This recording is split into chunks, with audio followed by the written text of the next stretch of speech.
Все гласные буквы бурятского языка делятся на три группы – мужские, женские, средние – имы, ирсы, иры. Для того, чтобы правильно написать слово, надо запомнить, какие гласные относятся к мужскому ряду. Это а,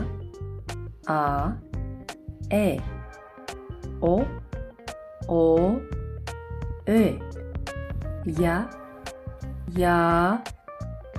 у, ü.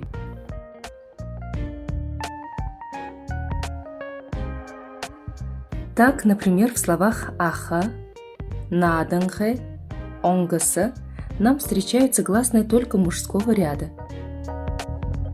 К гласным женского ряда относятся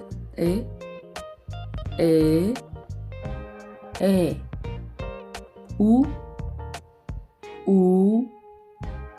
ü, о. В таких словах, как ихы, эмыл, улым, встречаются только гласные женского ряда. Гласные женского и мужского ряда в словах никогда не пересекаются. Это как будто планеты с разных орбит. А вот гласные среднего ряда ü,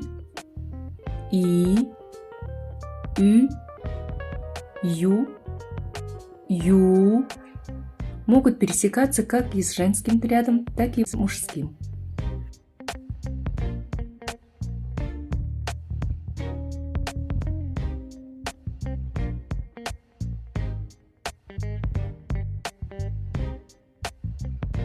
Например, при сочетании с гласными мужского ряда получаются слова илдым, нарин, морин, хонин.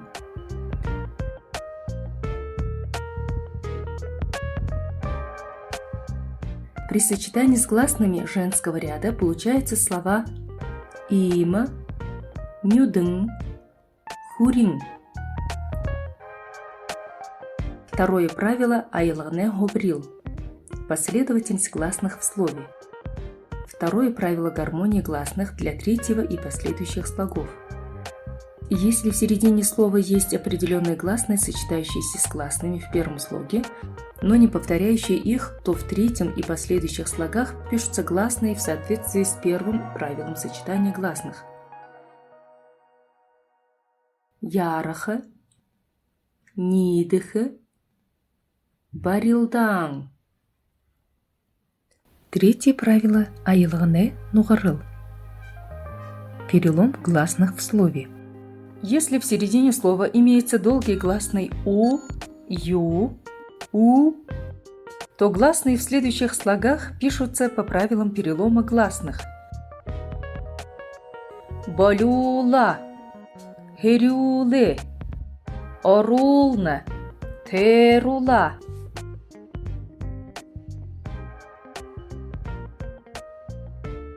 Бурядар, зубур, пышие.